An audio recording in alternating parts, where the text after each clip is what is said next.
Bismillahirrahmanirrahim. Assalamualaikum warahmatullahi wabarakatuh.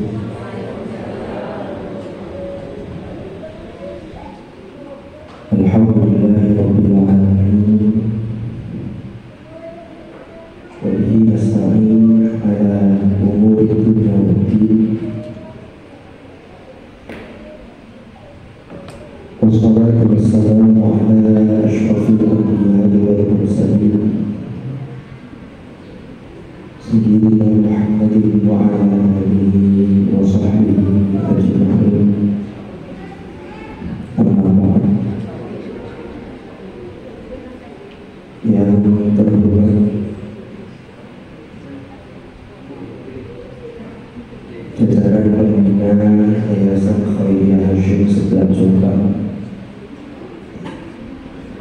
yang terhormat jajaran pengurus Yayasan Khairiyah Hasyim dan juga jajaran pengawas Yayasan Khairiyah Hasyim Sebelah Jombang, yang terhormat Ketua Majelis Pengasuh serta jajaran Majelis Pengasuh di Pondok sebelah Pondok Salafiyah Syafi'iyah Sebelah Jombang, yang saya hormati para pengasuh, direktur madrasah dan direktur pondok pesantren di lingkungan Yayasan Khairiyah Hasyim Sebelah Jombang, yang saya hormati para pimpinan unit mulai dari madrasah aliyah, madrasah sanawiyah, madrasah ibtidaiyah dan taman kanak-kanak al-khairiyah, yang saya hormati para guru, para asatidz dan ustadzah di lingkungan Yayasan Khairiyah Hasyim Sebelah Jombang, dan juga para hadirin, para hadirat, para bapak dan ibu, wali santri, wali murid di pondok dan madrasah Salafiyah Syafi'iyah Sebelah Jombang. Alhamdulillahirabbil alamin. Pada kesempatan pagi hari ini kita bisa berwajah bertemu kembali di rutinan kita di Ahad Waqi. Mungkin insya Allah yang ketiga. Mungkin sampai istiqomah sedoyo. Alhamdulillah, kita patut bersyukur karena tidak semua mendapatkan kesempatan bisa berwajah. Kumpulnya kita di majelis ini insya Allah menurunkan rahmat dari Allah Subhanahu wa ta'ala. Salawat dan salam semoga tetap terlimpah curahkan pada junjungan kita Nabi besar Muhammad sallallahu alaihi wasallam, beriring untayan sholawat. Allahumma sholli ala sayyidina Muhammad. Allahumma sholli sayyidina Muhammad. Para hadirin dan hadirat rahimakumullah, boten keraos tibake sak sepasaran dari Ahad Waqi ketemu Ahad Waqi malih. Dan alhamdulillah hari ini suara saya sudah kembali pulih, tidak seperti Ahad Waqi yang lalu. Cuman dengan makos nih ibu, nanti khawatir mikirnya ini suaranya serak-serak, jam setengah awas kayak nari lah. Saya suaranya sepuluh lah, sampai roman pun makos ini. Makanya ini kita mulai lebih awal. Berapapun tadi yang hadir, kita setelah 10 kurang sedikit kita mulai. Nanti harapannya mudah-mudahan nggak sampai 10.30 kita sudah kita akhiri.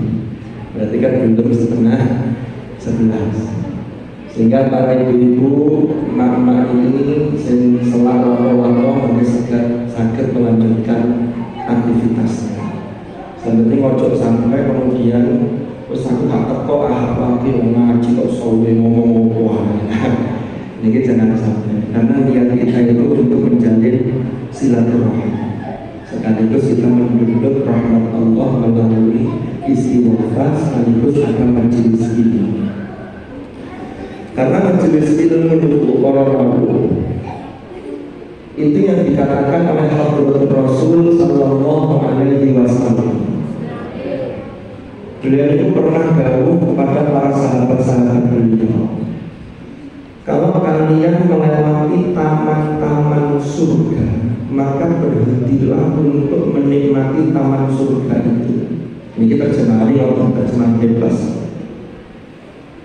Sahabat tanya ke Rasulullah, ya Rasulullah, apa maksudnya taman surga? Lalu Rasulullah menjelaskan, termasuk di antara taman-taman surga itu, yaitu yang di situ ada majelis ilmu yang bisa mengajak kita, mengingatkan kita. Bukan hanya yang mustami'nya, tidak ada yang mendengar, tidak hanya yang mendengarkan, tapi terutama yang berbicara itu bisa kembali mengingatkan kepada Allah. Sehingga ada akhir diri. Makanya pertanyaannya, niki ahad wagi ketemu ahad wagi ini kan rasanya cepet apa suwe bu? Cepet. Memang mulai dunia itu ngoten. Dulu ketika kula lan panjenengan tasik MI koyo-koyo ngenteni umur 40 tahun kan jadi suwe. Kayak begitu usia 40 rasanya kecek tas ini. Saya rasanya baru kemarin ketika di kelas ada Bu Rima yang masih aliyah waktu itu, sekarang sudah jadi guru. Jadi dulu itu rasanya baru kemarin, tiba-tiba umur Bu Iza, sekarang sudah jadi guru. Cepet kan? Terus dulu kalian dulu ya Allah, orang-orang yang 4 itu terus katin teh, ketemu orang yang selama berarti kan umurnya tambah, akeh kontraknya tambah. Karena dulu, karena kontrak ini kan sudah ditetapkan, tapi kita tidak tahu. Makanya itulah yang kemudian oleh para ulama, dunia itu kan berasal dari kata dana, kemudian dibentuk menjadi isim tafdil.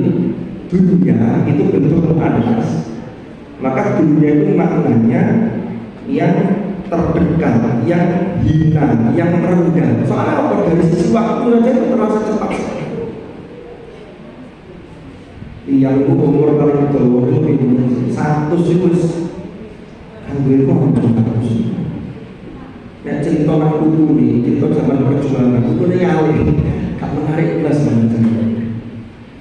Jadi makanya ini kita manfaatkan, termasuk kita hadir di majelis-majelis ilmu, tidak hanya di sini tapi di tempat-tempat lain untuk kita mengambil. Sehingga dari ahad wagi ke ahad wagi, pertanyaan yang harus selalu kita tanamkan di pulau di panjenengan, terutama pulau ini. Iya, saat semasa ini saya ada peningkatan apa? Dari sisi kualitas, dari sisi kuantitas ibadah kita, dari sisi bagaimana interaksi kita dengan orang lain, bagaimana perlakuan kita dengan orang-orang terdekat kita, itu harus ada perbaikan-perbaikan. Kalau tidak, rugi. Nauzubillah. Para hadirin dan hadirat rahimakumullah, bahwa kita lanjutkan ngawas kita, ini ngawas saja ini. Sabaris aku tuh kadang-kadang betul apa? Karena memang majelis ilmu ini kan oleh Rasulullah disebutkan termasuk taman di antara taman-taman surga. Makanya kalau kita akan dia Kanjeng Nabi ngarani majelis ilmu itu taman surga. Berarti di majelis ilmu itu jangan ada kebencian, jangan menebar kebencian. Karena orang majelis ilmu orang ceramah sini benci, orang benci ini. Itu pesan sebagai taman surga tidak tersampaikan. Karena jenis swarga itu betul-betul musuh. Salam qaulan min rabbil rahim. Terus swarga itu sesama anggotanya itu tidak ada yang punya rasa dengki. Wa naza'na ma fi sudurihim min ghillin tajri min tahtihimul anhar. Maka kita berharap majelis ilmu ini menjadi sarana kita untuk berlatih menjadi penduduk surga, sehingga nanti kita ketika kembali kepada Allah terakhirat itu betul-betul min ahlil jannah. Amin ya rabbal alamin. Bismillahirrahmanirrahim. Qala al-mu'allif rahimahullahu ta'ala wa nafa'ana bihi wa bi ulumihi fid dharain amin. Ini memang judul kita tetap mengacu pada kitab, tapi nanti penjelasannya untuk biaya.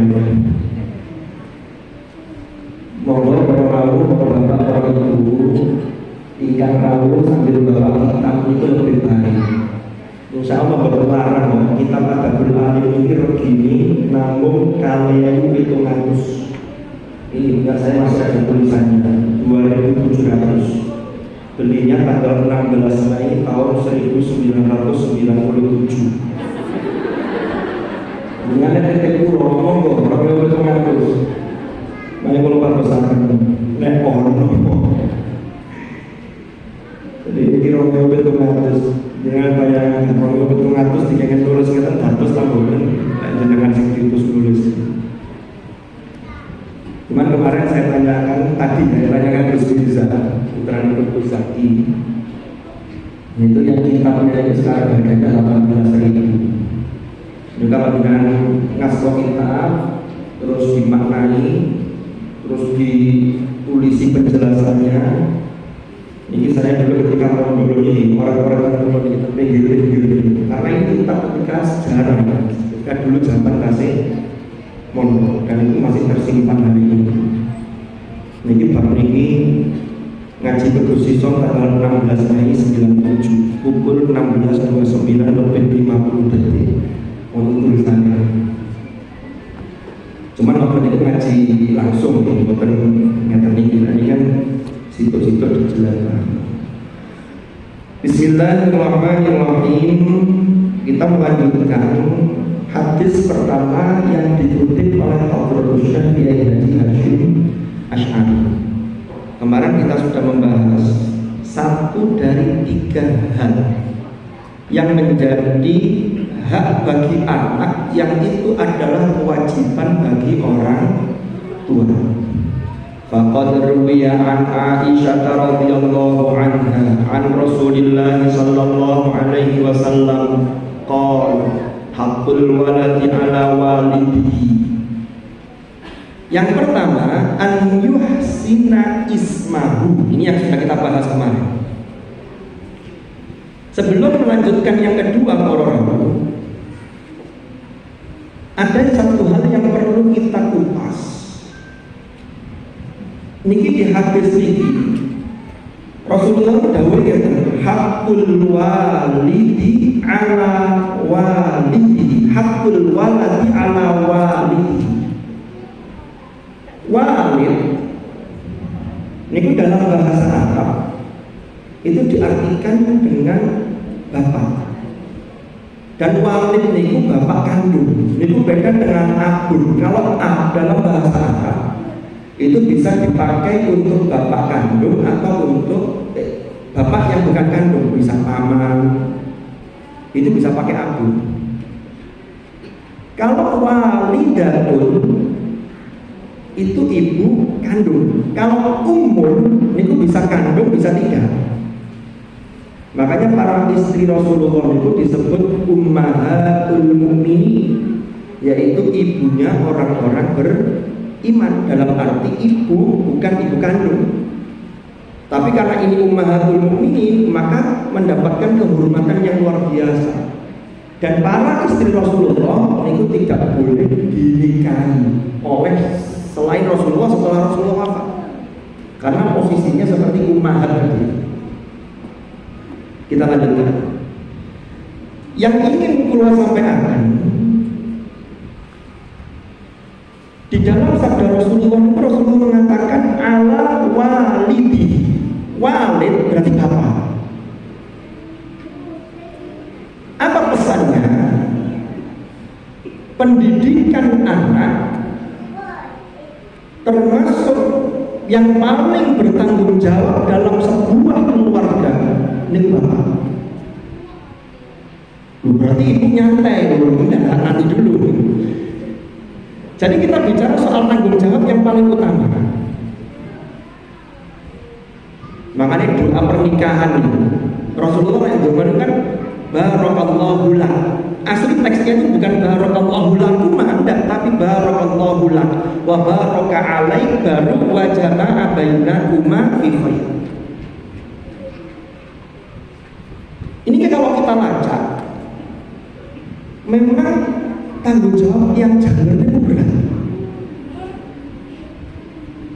Kalau ini nanti akan Jumatan itu setiap Jumatan itu kan kalau ayatnya kan berlaku umum. Ya ayyuhalladzina amanu idza nudiya lis-sholati min yaumil jumu'ah fas'au ila dzikrillahi wa dzikrillah. Tapi kemudian dipaksis oleh hadis Rasulullah SAW ada 4 golongan yang tidak wajib melaksanakan Jumatan. Di antaranya perempuan.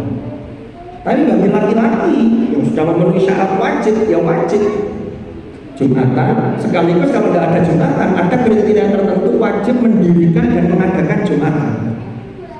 Terus Jumatan itu khutbah. Khutbah itu menurut Imam Syafi'i rukunnya itu paling tidak ada 5. Salah satunya ada namanya wasiat takwa. Makanya berkhutbah itu bapak-bapak ini dengan mesti mirengaken ittaqullah. Jangan protes. Ini berjumat kalau boleh ittaqullah. Itu rukunnya. Kalau tidak ada itu tidak sah. Terus kalau angen-angen, iya loh, apa wong lanang sing diwajibkan Jumatan. Oh, salah satu hikmahnya agar orang laki-laki itu setiap hari Jumat itu terupgrade ketakwaannya, sehingga ketakwaan itu kalau meningkat bisa disetrumkan, bisa disalurkan, bisa ditularkan ke orang-orang yang menjadi tanggung jawab dia. Abu itu kata soalnya ini aslinya itu kita lihat. Terus yang kedua kita lihat ayat Nabi Adam itu ketika di surga karena saling galau karena tidak ada permainan, sehingga akhirnya Allah ciptakan Hawa. Ya. Hawa diciptakan, kemudian di situ ada ketenangan. Tetapi pesannya Allah begini, ya Adam, uskun anta wa zawjukal jannah. Hai Adam, uskun itu tinggallah kamu di surga dengan tenang. Makanya dari sakana itu nanti berderivasi itu ada istiqomah, ada tasrif yang kemudian menjadi sakinah. Yang oma-oman itu orang menikah itu kan lintas guru ilaiha. Nah itu harus dari mana mulainya? Ternyata kalau dilihat dari struktur ayat ini, uskun anta, uskun dimulai dari yang laki-laki. Makanya laki-laki itu punya kewajiban nafkah. Ya, ada nafkah zahir, nafkah batin. Nah selama ini banyak orang memahami, dikira nafkah batin, mohon maaf itu hanya urusan itu. Padahal batin itu bagaimana perempuan dan anak-anak, terutama istri kita, itu ada kelegaan, ada kepuasan karena sekarang ini betul-betul tanggung jawab. Kalau Citas rumah akan salah satu pakar parenting di Indonesia, katanya begini, tiang wedok nih, nek pas di omongin pas wakil, itu berarti pas sehat, pas betul-betul gembira. Tapi lek gak muni blas, iku pas sumpah. Terus wonten sing tanggap ngeten. Lho Ustaz, tapi istri saya itu pendiam. Kata beliau begini, "Oga. Wong wedok kok asline enggak, karena secara psikologis dan secara ilmu neurologi, orang perempuan itu sehari semalam harus memproduksi 20.000 kata lebih. Jadi kalau itu tidak tersalurkan, itu mesti ada sesuatu. Sehingga lain sopo biasanya mau makan. biasain. Jadi kita lanjutkan, jangan tersinggung dulu. Jadi kita diskusi dulu. Makanya waktu kayak sumpah gue jawabannya sih kan menang. Jawab. Ya, nah, ini berarti ada sesuatu. Mungkin apa enggak? Nah. Jadi yang pertama, ketika Al-Quran mengatakan uskun anta wa zawjukal jannah, ada tenanglah kamu di surga dan pasanganmu di surga, maka ini laki-laki tanggung jawabnya luar biasa. Nah, maka termasuk kalau kita lihat ayat yang lain. Jadi kita ambilkan dulu syawahidnya. Syawahid itu bukti-bukti dalil-dalil yang memperkuat ini. Surat Al-Balad. Sepoyo pun apa? Kecuali sing bulet. Kecuali sing dhewe. La uqsimu bihadzal balad wa anta hillun bihadzal balad. Terusan apa? Wa walidin wa ma walad. Niku kalau diterjemahkan, niku artinya begini, wa walidin, dan demi walid. Bukan walidatin loh ya, berarti demi bapak. Walaupun nanti ada penafsiran yang lain, tapi saya mengambil penafsiran yang ini. Wama dan anak walada yang melahirkan sopo walid, anak yang dilahirkan. Muncul pertanyaan, duh, saya lahirnya kan mau wedok, kok bapak ini? Ono tadi dunia yang lahirkan bapak, gak ono. Lek bapak hamil banyak, tapi yang melahirkan tidak ada. Bapak hamil contohnya ini, saya nggak usah contoh dari jenengan, saya saja. Ini 3 bulan, meningkat 3 bulan setengah. Ya kalau hidup dari 2 bulan, tapi gak sulit balik ke 2 bulan setengah. Kamu betul. Iya. Ternyata hasil penelitian terkait dengan kromosom, ada kromosom XY, ada kromosom itu yang menentukan atau yang nanti menghasilkan jenis kelamin laki-laki dan perempuan itu dari kromosom yang dibawa oleh bapak. Makanya disitulah ketemu, oh makanya Al-Quran itu mengatakan wa walidin wa ma walid. Tapi tenang ibu-ibu, jangan merasa kemudian berarti wah itu gak diakai. Oh enggak, itu adalah nanti hamalat ummuhu kurha wa wada'athu kurha wa hamluhu wa fisaluhu 30 syahra, itu ada. Saya untuk menegaskan bahwa bapak-bapak itu punya peran yang sangat penting. Makanya pengasuhan anak itu juga tanggung jawab bapak. Jadi jangan sampai ada bapak-bapak yang tidak mau tahu. Wes bu, pokoknya urusan arah-arah ngaji ini, sak sinaunin tak serahno sampean total. Inilah yang kemudian, ya, saya sering biasanya diberi masukan sama istri saya. Ini ada orangnya di sini, nanti bisa di cross check. Jadi yang ngajak anak sing ngobrol anak sholat itu bapak harus punya peran, entah bagaimana perannya. Nah ibu itu nanti yang dalam persepsi anak, karena anak itu kan belum bisa menimbang iki sing bener iki, mesti dalam persepsinya, oh kalau bapak enak sabar, ibu itu kurang belum. Ini yang terjadi. Makanya kembali ke hadis ini, hakul waladi ala walidihi, memang tanggung jawab berdua, tetapi yang paling bertanggung jawab itu dari bapak. Kita jangan lepas, mohon maaf ya, mari anak wakil harus ditinggal sibuk nyambut gawe itu juga bagian dari kewajiban, tapi ikut turun untuk bagaimana urusan rumah itu juga bapak punya peran. Makanya komunikasi begini ini kan butuh terus diasah, dan memang kita harus menurunkan ego kita.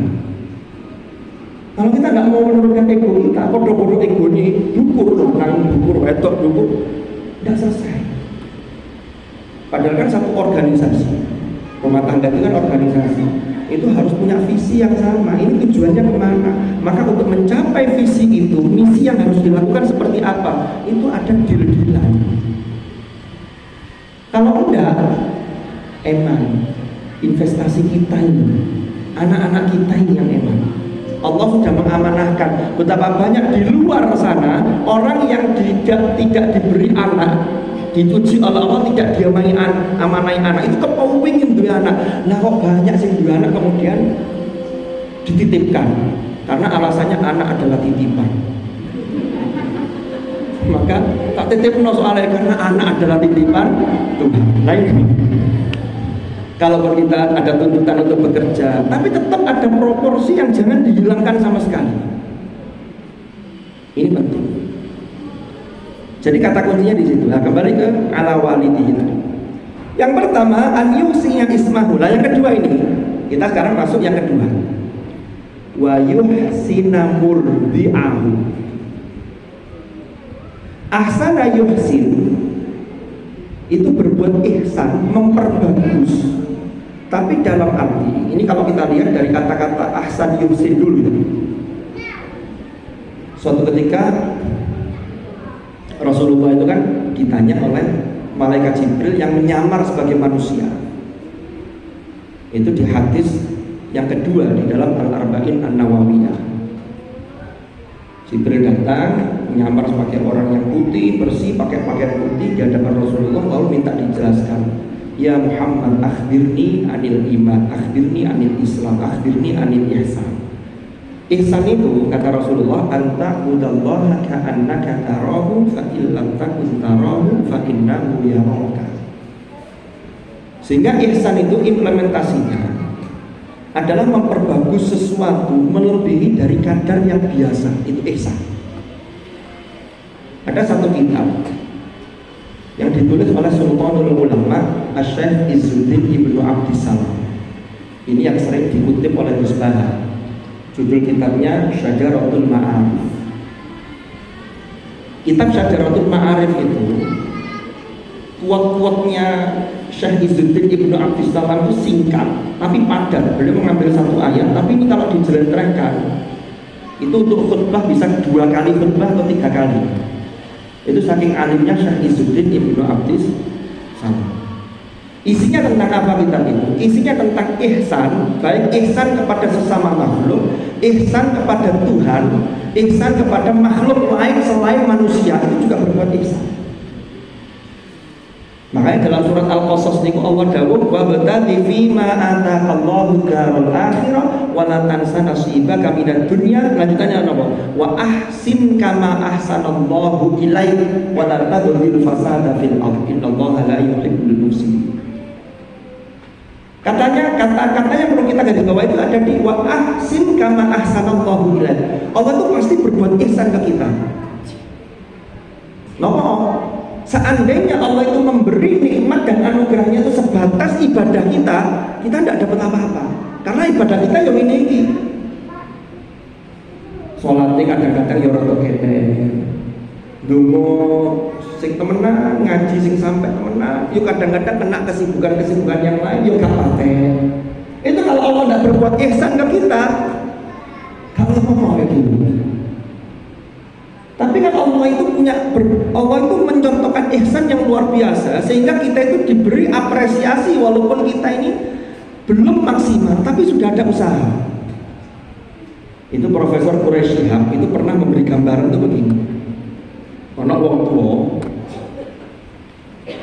atau guru boleh ke murid-muridnya. Ono anak itu serobok ke sopan, kan begitu. Tapi gak patek pintar. Lah ujian, kemarin SPTS dikoreksi, terus nilai ini kok atur. Pokoknya guru ya Allah, iki opo cara mulang ini, diwala-wali wis dijelasno, juga paham-paham. Sama orang tua juga begitu melihat bahwa ada anak yang begitu. Maka biasanya guru itu akan melihat begini, oh arek iki wis serius sinaune, tapi memang kemampuannya segitu. Maka guru itu berbuat ihsan. Kalau guru itu adil-adilan, kamu gak iso ini. Tapi ada berbuat ihsan, maka di situ tinggal wae sakno wong arek iki lho sregep. Kecuali kalau anaknya enggak pernah masuk, misuan, wis gak karuan, itu biasanya enggak ada yang menguatkan. Angel iki. Kan begitu. Jadi dilihat usahanya. Sama dengan kita ini wis ibadah mahdhah sudah kita lakukan, walaupun dengan pas-pasan secara kualitas. Tapi tetap gak kita tinggalkan. Maka suatu ketika kita ini butuh ya Allah, mepet mentok, disitulah Allah mengatakan dalam firman-Nya, wa may yattaqillaha yaj'al lahu makhraja Barang siapa yang mengupgrade ketakwaannya, bertakwa kepada Allah, prestasinya terus diperbagus walaupun belum maksimal, Allah jadikan bagi dia, Allah berikan jalan keluar. Karena semua orang itu pasti punya masalah, tapi tidak semua orang punya masalah. Karena ada emas ada mbak. Jadi kalau masalah semuanya punya emas. Kita kembali ke materi ihsan. Jadi ihsan dalam konteks kita melakukan sesuatu melebihi dari yang biasanya. Ada orang mengucapkan salam, kita jawab waalaikumsalam, itu belum ihsan. Tapi kalau waalaikumsalam warahmatullah, kita tambahi warahmatullah, berarti ihsan. Kita minjam uang, begitu mengembalikan ditambahi jajan sak kresek, kita berbuat ihsan ketika nyawa. Itu namanya ihsan. Ada orang tidak pernah ater-ater ke rumah kita, tapi kita tetap ater-ater ke rumahnya, itu ihsan. Kalau mau pas-pasan, terus gak usah diteri, diloncati, atau selamatan, atau ater-ater, itu namanya ihsan. Ini contoh dilaksanakan. Ya, kita tetap berbuat baik. Nah, makanya di sini ketika ayyuhsina wa yuhsina, maka bapak-bapak, baik calon bapak atau sudah jadi bapak, itu harus memperhatikan ini, karena ini menjadi haknya anak. Yang pertama kemarin sudah kita bahas kan, ngasih nama yang baik. Yang kedua nopo? Yuhsina murdi'ah. Nopo yuhsina murdi'ah? Memperbagus murdiknya. Kenapa kok saya sebut murdi? Nah, karena ada beberapa penjelasan. Murdi ini kursinya cuma sendenannya kadul, memang kata senden gue kata ngeblak rasanya. Mungkin nanti untuk pekan depan Ustadz Hakim setelah MC dengan di sini biar saya bisa senden jenengan ganjung tuh gini. Enggak, saya tidak minta ke panitia bantal loh Anda. Nanti khawatirnya dianggap rewel jalur sembarang kali. Wonten jadi di mobil loh. Tapi kesuwen dan jumbo makin balik setengah 11 itu diakhiri. Ya, tunggu jam pinten ini. Sudah lebih 9. Nah, kita kembali ke materi. Yuhsina murdi'ahu. Murdi' itu dari ar-radha'a yurdi'u irda'. Maknanya apa? Menyusui. Ini makna asal secara lughah. Kan nanti makna itu ada lughatan, ada istilahan. Nanti istilahan itu ada yang istimal itu yang dipakai dalam konteks apa, kan begitu. Murdi, ini maknanya orang yang menyusui. Orang yang menyusui ini laki-laki atau perempuan? Mesti wedok. Lanang gak mungkin nyusoni. Lah ibu-ibu mesti nyusoni. Mbah nyusoni anake. Terus gak usah terus loh. Bahaya ini. Bahaya, mesti Pak Bahru buyune paling bener gitu. Mohon maaf, oke? Kamu tuh ibu-ibu ini. Ini kalau nyeritakan pengalaman rencang pulau, jenengan dulu aku pengalaman ini kayak masalah pulau. Koncone konco pulau. Koncone konco pulau kembali nang aku dhewe dibayar. Wes, kita lanjutkan. Kembali ke murdi tadi. Mohon maaf ini sedikit guyon. Mohon maaf kalau guyonnya dirasa kurang baik. Berarti pesannya begini. Murdi, kenapa kok Rasulullah mengatakan yuhsina murdi'ahu? Pertama yang harus kita lihat dari aspek ibu bagi anak-anak kita. Itu pertama, kalau masih dulu belum menikah, itu makanya Rasulullah kan dawuh begini, tungkahul mar'atu li arba'in. Ini banyak orang yang salah paham, dikira tungkahul mar'atu itu nikahilah perempuan itu karena 4 hal. Limaliha, wali jamaliha, wali hasabiha, wali diniha. Dikira boleh papat iki disuruh nikahi. Enggak, padahal itu maksudnya Rasulullah itu biasanya wong lanang itu nek golek wong wedok nyari istri, itu landasannya itu 4. Ya, golek sing ayu. Kalau ayu berarti kemarin sudah saya sampaikan wedake sari ayu. Karena sing manis wedake sari manis, kan ngoten. Terus yang kedua hartanya sugih. Yang ketiga garis keturunannya ya hasabiah. Terus yang keempat lidinia. Lu kadang-kadang loh ya, sing akeh niku, kenapa kok Rasulullah mengatakan lidinia diakhirkan? Soalnya kadang-kadang itu menjadi pertimbangan kesekian. Yang pertama dulu ayune dhisik, karena yang tampak zahir kan itu. Jare wong lanang, podo-podo ngeragati, boleh sing ayu. Cuman kan soal jodoh kan tidak bisa begitu. Wes pokoknya wedok ya mesti ayu. Itu kalau kata guru saya, wes tala. Sakjane wong ayu dan enggak itu kan hanya karena cahaya. Wes lampune dipateni padha ae. Kira guru. Jangan ini, kalau baru seberang, Allah Ta'ala. Kita lanjutkan lagi. Terus ya tadi, berarti murdiknya ini dicari yang bagus. Makanya lanjutannya falfar bidzatiddin taribat yadaka. Jadi selama ini orang salah kaprah dikira 4 itu yang harus dicari, padahal endingnya itu yang terakhir itu yang penting. Setelah Rasulullah mengatakan biasanya faktor agama dikarekno, padahal itu yang falfar bidzatiddin, pilihan sing agama yang apik. Karena itu nanti akan bisa memberikan pengaruh kepada putra putri anak-anak yang akan dilahirkannya. Ini kalau dari sisi kepribadian. Kalau murdi diartikan sebagai orang yang menyusui, sebagai perempuan, sebagai istri.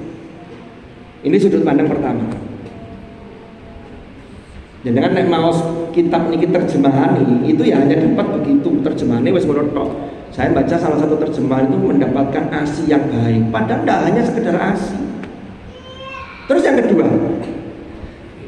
kalau kita pakai terjemahan itu ASI yang baik, maka kita harus berpikir secara lebih jauh. Berarti haknya anak itu pertama mendapatkan nutrisi yang baik dari sisi gizi sekaligus sisi halalan thayyiban. Itu harus diperhatikan. Seorang ibu, kan sekarang itu hasil penelitian, anak baru lahir itu kan langsung diberi ASI yang berapa jam pertama itu saya agak lupa. Itu kan mengandung kolostrum yang itu sangat baik sekali untuk si bayi yang baru lahir itu. Ya. Terus kemudian ASI eksklusif 6 bulan. Jadi untuk anak itu 6 bulan. Kalau ASI eksklusif untuk saya tidak tahu berapa lama. Saya lakukan. Lalu untuk anak ini yang 6 bulan ini, maka berarti pertama kandungan ASI itu kan tergantung dengan nutrisi yang dimakan oleh si ibu. Berarti bapak-bapak ini punya kewajiban nafkah termasuk memenuhi agar bisa memenuhi nutrisi sang ibu sehingga anak-anaknya ini bisa dapat asupan yang bagus dalam kandungan ASI yang diminum kalau anak sampai usia 6 bulan. Terus dilanjutkan tambahin makanan pendamping ASI sampai usia 2 tahun minum ASI. Jadi harus diperhatikan, harus berbuat ihsan dari bapak-bapaknya. Terus yang menarik lagi, bicara soal asupan ASI, bayi itu kan memang 6 bulan itu eksklusif ASI, tidak makan yang lain. Tapi setelah itu kan ada makanan yang lain. Berarti apa? Berarti yang harus diperhatikan, yang menjadi kewajiban orang tua, terutama bapak, itu memenuhi bagaimana keterjagaan, kehalalan sebuah makanan yang masuk ke dalam tubuh anggota keluarga kita, ya istri, ya anak-anak kita.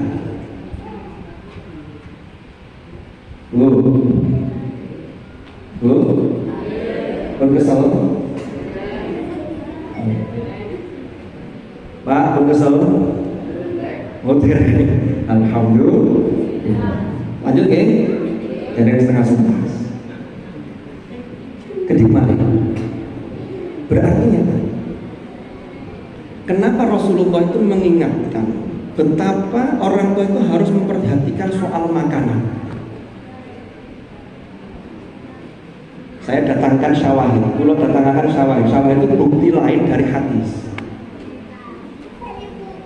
Wonten hadis tentang Arba'in An-Nawawiyah. Kalau tidak salah itu hadis yang urutan nomor 20. Hadisnya matanya bunyinya gitu. Innallaha ta'ala thayyibun yuhibbu la yaqbalu illa thayyiban. Yuhibbut thayyib la yaqbalu illa thayyiban. Sesungguhnya Allah itu maha baik, maha thayyib, yang Allah itu mencintai yang thayyib, sekaligus Allah tidak menerima kecuali yang thayyib. Makanya kita mempersembahkan amal kita itu berusaha ya apa carane sing apik. Menginfakkan sebagian harta kita diusahakan yang baik. Anfiqu min thayyibati ma kasabtum, kan begitu. Lah yang baik itu biasanya yang kita cintai. Makanya ada ayat lan tanalul birra hatta tunfiqu mimma tuhibbun. Kalian tidak akan memperoleh kebajikan sampai mau menginfakkan apa yang kalian cintai. Berat. Tapi untuk anak kita maka tidak ada alasan kecuali yang thayyib. Karena lanjutan hadis itu begini. Kemudian Rasulullah menyebut ada seorang laki-laki yang dia laki-laki ini rambutnya berdebu, badannya kumuh, kusam. Kenapa? Karena dia ini berkelana melakukan perjalanan. Lalu kemudian dia ini sholat dan berdoa, ya Rabbi, ya Rabbi. Rasulullah mengatakan begini, bagaimana mungkin doanya dikabulkan sedangkan makanan yang ia makan itu haram, bukan thayyib. Minuman yang dia minum haram. Kalau haram jelas tidak thayyib. Jadi grade-nya itu begini, halal, thayyib. Kalau halal belum tentu thayyib, tapi kalau thayyib sudah mesti halal. Nanti kita jelaskan. Ya. Terus Rasulullah mengatakan begini, pakaian yang ia pakai juga berasal dari yang haram. Maka fa'anna yustajabu lah, maka dari mana dia akan diijabah doanya? Karena dalam firman Allah, Rasulullah mengutip firman Allah, ya ayyuhar rusul kulu minat thayyibati wa'malu shalihah. Wahai para rasul, makanlah yang baik-baik, minat thayyibat wa'malu shalihah, dan lakukanlah amal-amal shalih. Inilah kemudian muncul penelitian, apa sih kaitannya makanan dengan perilaku? Ada titik temu. Kita ini kan sudah hafal doa akan makan. Doa akan makan itu rezeki yang kita makan, yang di hadapan kita itu bagian dari yang Allah anugerahkan kepada kita. Allahumma barik lana fima razaqtana. Penutupnya apa? Wa qina adzabannar. Apa hubungannya makan dengan selamat dari api neraka? Ternyata efek makanan itu luar biasa. Kita lihat ayatnya kan kulu minat thayyibat. Tadi kan saya sampaikan kalau thayyib itu wis mesti halal, tapi kalau halal belum bisa, tidak bisa dipastikan masuk kategori thayyib. Ada yang halal tapi tidak thayyib. Contoh, sate kambing itu halal, secara zatnya halal, disembelih secara halal. Tapi kalau ada orang yang punya sakit hipertensi, maka ini membahayakan. Dia halal tapi tidak thayyib bagi orang yang punya sakit tadi. Ini dari sisi zahirnya begitu. Tapi bagi orang yang darah rendah atau yang tidak sakit, tidak punya keluhan apapun, atau usia masih di bawah 40, masih aman asalkan tidak berlebihan. Wa kulu washrabu wa la tusrifu. Makan, minum, monggo, tapi jangan israf. Kalau atau thayyib yang lain itu begini, sudut pandang yang lain. Thayyib itu dari sisi medis itu punya sesuatu yang bisa mensupport sistem dalam tubuh kita untuk bisa melakukan aktivitas yang lebih produktif. Makanya muncul food combining, makanan yang seimbang. Diatur banyak takarnya, karbonya harus sekian, nanti proteinnya yang ditambah. Itu thayyib. Karena kalau nanti karbonya berlebihan, nanti jadi tidak thayyib. Karena orang mungkin gampang ngantukan, aktivitasnya tidak produktif dan seterusnya. Itu kalau dari sisi medis. Kalau dari sisi yang di luar medis, ternyata makanan yang haram itu menjadikan hati itu menjadi kotor sehingga diajak untuk baik itu angel. Ini bahaya di sini. Makanya kita para orang tua pastikan yang kita berikan kepada kita, kepada keluarga kita masing-masing itu betul-betul yang baik, yang thayyib. Kalau thayyib mesti halal. Baik dari sisi medis ataupun sisi non medis kayak tadi. Mohon maaf sekali lagi. Mohon maaf. Ini contoh yang ada fenomena di masyarakat kita. Tidak semuanya, tapi oknum. Pejabat-pejabat yang memperoleh, mohon maaf sekali lagi, memperoleh hartanya dengan cara-cara yang tidak halal, lalu kemudian itu untuk anak-anaknya, bisa dipastikan anak-anaknya itu diajak baik itu angin. Tapi kalau diajak dugem, cepet. Kenapa? Karena sumber energinya dari makanan yang tidak baik tadi. Kan makanan itu diolah dalam tubuh, dibakar oleh oksigen, kemudian secara zahir menjadi energi kita untuk melakukan aktivitas.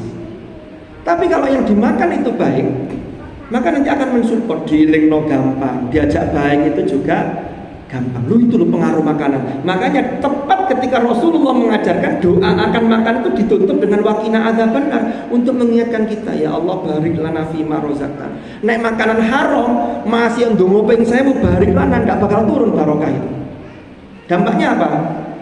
Perilakunya mengarahkan neraka, yang mengantarkan orang menuju murka Allah, yang nanti menjadi tiket orang masuk ke dalam neraka. Nauzubillah. Itu dampaknya sampai seperti itu. Makanya jadi orang tua itu berat. Tapi kita tidak ada pilihan kecuali mengupgrade diri kita. Kita tidak bisa mundur. Wesley dikumpulkan anak-anaknya. Saya tadi setelah pengajian Ahad Wage, saya sudah bertekad untuk mengundurkan diri sebagai orang tua. Betul sakit. Itu lari dari tanggung jawab, tidak bisa. Tapi yang bisa kita lakukan, mengupgrade diri kita. Ya apa caranya dadi apik. Wes aku sing wingi sing kurang, ayo kita apiki. Kita ngobrol dari hati ke hati. Suaminya ngobrol dengan istrinya, ada komunikasi, karena komunikasi sangat penting. Komunikasi tidak bisa satu arah. Kalau satu arah jadinya nopo hegemoni. Ini tidak boleh. Wong kita mencari istri itu bukan mencari pembantu rumah tangga. Apa dikira istri kalau di rumah itu tidak ada kerjaan? Loh, justru pekerjaan rumah tangga itu yang tidak ada liburnya. Saya sudah merasakan itu. Kalau di rumah pas sempat, ya saya juga kora-kora ya biasa. Ini jangan tanya istri saya. Kalau koran sudah nggak ada, ya saya mbuh lapo, mbuh jemur apa-apa. Lek jemuran wis gak ono ya ambil di lemari jemur maneh. Ya enggak sampai gitulah gitu. Jadi artinya ada komunikasi yang baik. Itu cara kita untuk bagaimana meningkatkan kualitas sebagai orang tua. Mengundurkan diri tidak bisa. Itu tidak menyelesaikan masalah. Masa dijupuk enak itu, giliran untuk mengupgrade diri untuk sorok gak gelem. Kok enak men dadi wong urip iki. Jadi urip itu memang harus ada ikhtiar-ikhtiar itu, termasuk wayu sinamur di'a. Jadi kan lihat sedikit lagi. Di yang ketiga, Rasulullah menambung wayu sina adabahu. Loh, terkait ini. Kita selesaikan satu hadis biar kesannya ngaji kok belum pertemuan hadis gak mari-mari ngaji opo ngaji tak cerita tak dodol jamu kan gak enak gitu. Makanya ini kita selesaikan satu hadis, walaupun nanti hadis yang senada ini banyak. Ada yang matanya itu an yuhsina ismahu, terus yuhsina lil kitabah atau lil kitab, suruh ngajari yu'allimahu an yu'allimahu li kitabillah, ada untuk mengajarkan Al-Quran, itu juga ada. Jadi nanti matanya itu nanti bisa kita kaitkan sama ketika Rasulullah dawuh khairukum itu kan banyak. Kalau terkait dengan rumah tangga, khairukum li ahli wa ana khairukum li ahli. Sebaik-baik kalian adalah orang yang terbaik yang memperlakukan istri dan keluarganya, dan aku adalah orang yang terbaik yang memperlakukan istri dan keluargaku, kata Rasulullah. Dalam konteks kita mengupgrade diri, khairukum man ta'allamal Qur'ana wa 'allamahu. Khairukum anfa'ukum linnas atau khairun nas anfa'ukum. Itu nanti tinggal puzzle-nya kita gabungkan. Sehingga kalau kita bisa itu, maka insya Allah betul-betul bisa khairukum. Yang terakhir, wa yuhsina adabah. Tugas orang tua itu memperbagus etika atau attitude atau akhlak anak. Ini yang dulu pernah kita singgung. Banyak orang tua, dan saya kira tidak ada orang tua yang tidak ingin anaknya soleh-soleh. Tetapi banyak yang lupa tidak mengupgrade diri untuk mensolehkan diri sendiri. Ini yang bahaya. Karena anaknya yang dilihat siapa? Yang di rumah yang dilihat orang tuanya. Bapak saya itu, ibu saya umpama saya ditaruh di TPG, saya disuruh ngaji, tak delok bapakku ibuku gak tahu ngaji belas. ngajine pendak Ramadan, iku mek 5 dino karo Qur'ane disimpen mawe. Ya sampai betul ngenteni Ramadan tahun ngarep dilusiki maneh. Itu wali santri yang bukan di sebelah. Masa yang di sebelah ada yang itu?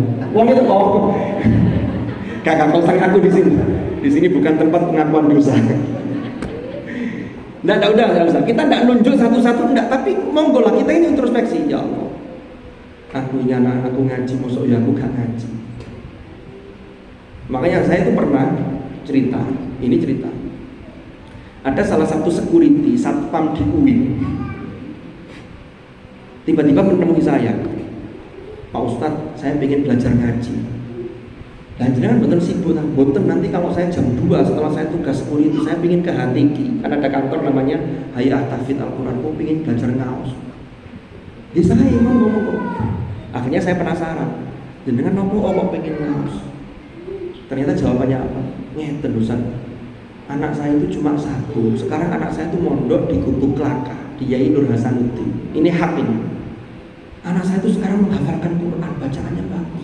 Saya kemudian merenung, Ustaz. Anakku tak mau ngaji, mosok aku yo ngandalno anakku to. Lah kok anakku mulai aku takoki, sampeyan iso ngaji opo ya? Aku lah izin, Pak Ustaz. Saya tak belajar ngaji. Ini contoh orang yang mau mengupgrade dirinya, termotivasi oleh anaknya. Ini bisa dianggap contoh orang tua yang tidak durhaka kepada anaknya. Jadi sekarang itu kan kita sering melabelisasi yang durhaka pada orang tua itu hanya anak. Padahal bisa orang tua durhaka pada anak itu bisa. Naudzubillah. Maka bagaimana? Ini tetap bacaannya selesai satu hadis, tapi penjelasannya tidak nuntut karena waktunya sudah mau habis. Nanti penjelasannya yuhsina adabahu, insya Allah pada ahad wagi yang akan. Lambetan nomor toh? Nanti daripada saya lanjutkan, moro metu siji, metu loro, metu telu, moro aku terakhir ngomong dewi, moro diinceng tempat cendelo dewi. Oh itu lah. Waduh. Ya apa tambahan? Mending saya akhiri sebelum panjenengan mengakhiri diri sendiri. Mending secara forum ini kita akhiri. Wis muga-muga manfaat, muga-muga barokah. Nanti apa kaitannya dengan yuhsina adabahu dengan yuhsina murdiahu? Bagaimana kaitannya dengan seorang ibu? Kalau ibu itu bahagia, maka nanti imbasnya itu akan bahagia kepada anaknya. Itu ada sambungan koneksi yang luar biasa secara batiniah. Dan itu harus kita ciptakan, bukan kita serahkan ke siapa-siapa. Kok ini nanti anak disekolahkan, itu bagian dari ikhtiar kita. Makanya kewajibannya ojo lali bayar SPP. Lu kan mau bentukannya, itu kewajiban orang tua. Gak iso titip tok, kamu nggak ada SPP gini-gini. Wes, wallahu a'lam. Misalnya muka-muka kabeh rezeki ini dilancarkan oleh Allah. Solusi, diberi solusi atas masalah apapun yang kita hadapi. Yang penting bagaimana kita ini selalu berikhtiar, berusaha untuk merepet, mendekat kepada Allah dan untuk selalu mengupgrade ketakwaan kita kepada Allah. Mohon maaf kalau ada kekurangan, mungkin manfaat, mungkin barokah. Wallahul muwaffiq ila aqwamit thoriq. Hadanallahu wa iyyakum ajma'in. Untuk materinya saya tutup dulu. Assalamualaikum warahmatullahi wabarakatuh. Lalu selanjutnya semoga sampai sana kita bermunajat, kita mohon kepada Allah mungkin harapan baik kita diijabah oleh Allah Subhanahu wa taala.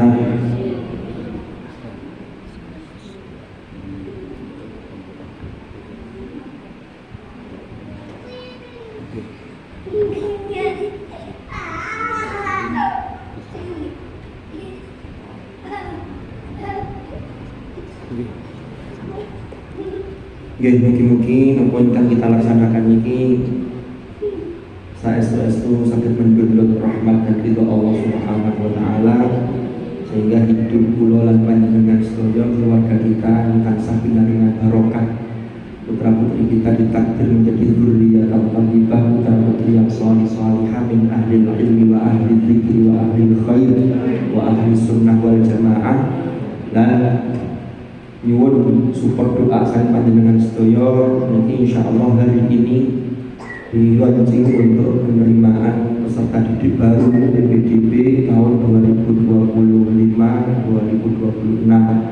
Mungkin lembaga kita ini semakin hari semakin baik, karena sesuatu itu ada proses yang harus kita lakukan, dan mungkin proses dalam segala hal untuk menjadi lebih baik itu diberi kemudahan dan kelancaran oleh Allah Subhanahu wa Ta'ala. Lan yun support kami panjenengan sedaya, mungkin tahun ajaran baru nanti peserta didik di Yayasan Khairiyah Hasyim ini juga semakin meningkat, dan guru-gurunya semakin juga diberi kekuatan, keikhlasan untuk membimbing anak-anak kita, sehingga ilmu yang mereka peroleh betul-betul ilmu nafi'an mubarakan di dunia hatta akhirah. Mungkin yang baik pula lan panjenengan ini diijabah oleh Allah Subhanahu wa Ta'ala. Dan mungkin terakhir ini saudara-saudara kita yang sedang sakit, supaya diberi kesembuhan oleh Allah. Kita semua, siapapun yang memiliki hutang, supaya ada solusi untuk dapat melunasi. Amin ya rabbal alamin. Ala hadhihi niyyah wa ala kulli niyyatin salihah wa ala ma nawaina wa ala ma nawahu as-salafus salih. Thumma ila hadratin nabiyil mustafa rasulillah sayyidina Muhammad sallallahu alaihi wasallam wa ila fi hadzal majlis al-Fatihah.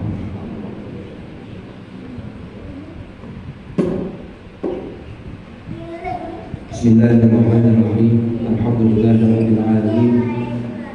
Allahumma shalli wa sallim ala sayyidina Muhammadin karimil aba'i wal ummahat. Allahumma shalli wa sallim ala sayyidina Muhammadin salatan tunjina biha min jami'il ahwali wal afat, wa taqdi lana biha jami'al hajat, wa tutahhirna biha min jami'is sayyi'at, wa tarfa'na biha 'indaka a'la darajat, wa tuballighna biha aqsal ghayat fi jami'il khairat fil hayat wa ba'da al-mamat. Innaka 'ala kulli syai'in qadir. Allahumma ya Allah, bihaqqil Fatihah wa bisirril Fatihah wa bihaqqi man unzilat alaihi suratul Fatihah, an tuyassira lana jami'a umurina wa an tarzuqna rizqan wasi'an halalan tayyiban mubarakan, wa an taj'alana awladana wa talamidana min ahlil ilmi wa ahlil khair wa ahlil tuqa wa ahlil dhikr wa ahli sunnati wal jamaah, waj'alna wa iyyahum min alladhina astafaita min ibadika alladhina warithu kitabak wa sabaqu bil khairati bi rahmatika ya arhamar rahimin. Fafahamnaha Sulaiman wa kullan atayna hukman wa ilman wa sakharna ma'a Dawud al-jibala yusabbihna wat-tayr wa kunna fa'ilin. Allahumma arzuqna fahman nabiyyin wa hifdzal mursalin wa ilhamal malaikatil muqarrabin bi rahmatika ya arhamar rahimin. Allahumma a'inna 'ala dzikrika wa syukrika wa husna ibadatik. Allahumma ya muyassir yassir, ya mudabbir dabbir, ya musahhil sahhil, sahhil 'alaina kulla 'asir bi jahi basyirin nadhir sayyidina Muhammadin sallallahu alaihi wasallam.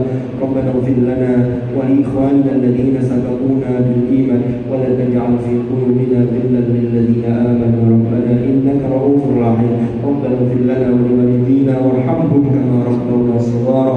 Rabbana hab lana min azwajina wa dhurriyyatina qurrata a'yun waj'alna lil muttaqina imama. Rabbana atina fid dunya hasanatan wa fil akhirati hasanatan wa qina adzabannar wa adkhilna al-jannata ma'al abrar ya aziz ya ghaffar ya rabbal alamin. Jazallahu anna sayyidana wa nabiyyana Muhammadan sallallahu alaihi wasallam wa ahlu wa salamun 'alal mursalin walhamdulillahi rabbil alamin. Taqabbal du'ana bi fadlillahi ta'ala wa bi sirri asraril Fatihah.